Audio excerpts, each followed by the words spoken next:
नमस्कार, मैं हूं नीलू। करते हैं खबरों की शुरुआत। तो आजादी की 75वीं वर्षगांठ पर हर घर तिरंगा अभियान की जोर शोर से तैयारी इस वक्त चल रही है। इसी कड़ी में आज संसद सदस्यों ने मोटरसाइकिल पर सवार होकर तिरंगा यात्रा निकाली। उपराष्ट्रपति एम वेंकैया नायडू ने लाल किले से सांसदों के लिए तिरंगा बाइक रैली को झंडी दिखाकर रवाना किया। तिरंगा यात्रा में केंद्रीय मंत्री स्मृति ईरानी स्कूटी चलाती हुई भी नजर आई। केंद्रीय मंत्री अनुराग ठाकुर के साथ साथ तमाम नेता बाइक पर सवार होकर तिरंगा यात्रा में शामिल हुए। तस्वीरें हम आपको दिखा रहे हैं। आज दिल्ली में तिरंगा यात्रा निकाली गई, जिसकी शुरुआत की वेंकैया नायडू ने झंडा लहराकर, और इसके बाद बाइक यात्रा निकाली गई जिसमें अनुराग ठाकुर और स्मृति ईरानी भी दिखाई दिए। एकता अखंडता को बनाए रखने के लिए आजादी के अमृत महोत्सव पर हम सब ने तिरंगा यात्रा निकालने का निर्णय लिया। प्रधानमंत्री मोदी जी जो आजादी का अमृत महोत्सव पूरे देश भर में मनाने का स्पष्ट संदेश दे रहे हैं। देश भर में हजारों कार्यक्रम इससे पहले भी हुए, लेकिन आज विशेष कार्यक्रम था। लाल किले से विजय चौक तक हजारों युवा, सांसद और मंत्री एकजुट हुए और निकले तिरंगा हाथ में लेकर राष्ट्र के स्वतंत्रता सेनानियों को सच्ची श्रद्धांजलि देने के लिए और एक संदेश देने के लिए कि राष्ट्र की एकता और अखंडता को बनाए रखेंगे। क्योंकि तिरंगा हाथ में लेकर जब कोई चलता है तो संदेश देता है कि ये चंद गज का कपड़ा नहीं, ये 130 करोड़ भारतीयों को एकजुट करने का ताकत रखता है।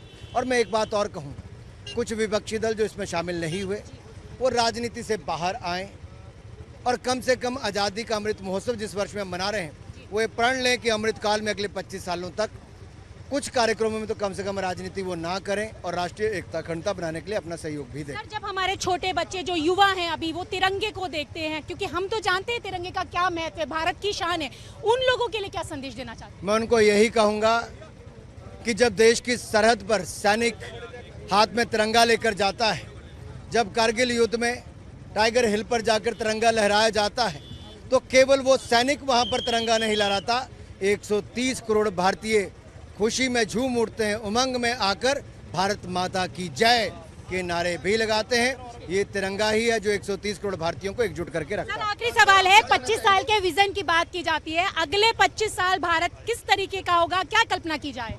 हमने कोविड के समय 200 करोड़ वैक्सीन लगाना, 80 करोड़ भारतीयों को 28 महीने तक मुफ्त में अनाज देना, भारत की अर्थव्यवस्था को तेजी के साथ आगे लाना, दुनिया की सबसे तेजी से बढ़ती अर्थव्यवस्था खड़ा करना, ये अपने आप में दिखाता है भारत मोदी जी के नेतृत्व में आगे बढ़ रहा है और मजबूत हो रहा है। अब सब भारतीयों को अपना योगदान अगले 25 वर्षों में किसी न किसी क्षेत्र में देश को आगे को ले जाने के लिए देना है। अमृत काल में हम कौन से क्षेत्र में भारत को आगे बढ़ना देखना चाहते हैं, आप सब अपना योगदान दें। बोले भारत माता की।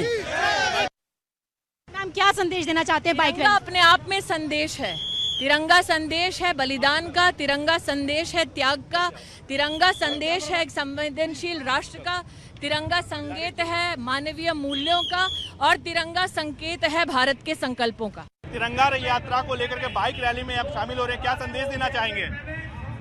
हम आज़ादी के 75 वर्ष पूरे होने पर अमृत महोत्सव मना रहे हैं। आज़ादी का माननीय प्रधानमंत्री के आह्वान पर पूरे देश में तिरंगा झंडा घरों पे लगाया जाएगा, रैली निकाली जाएगी। ऐसा करके भारत की एकता, अखंडता, भाईचारा, सामाजिक सद्भाव मजबूत होगा। नई पीढ़ी में अपने देश के प्रति राष्ट्रभक्ति और राष्ट्रवाद की भावना प्रफुल्लित होगी। और हमारा देश कोई जमीन का टुकड़ा नहीं है, भारत एक भूमि का टुकड़ा नहीं, जीता जागता राष्ट्र पुरुष है।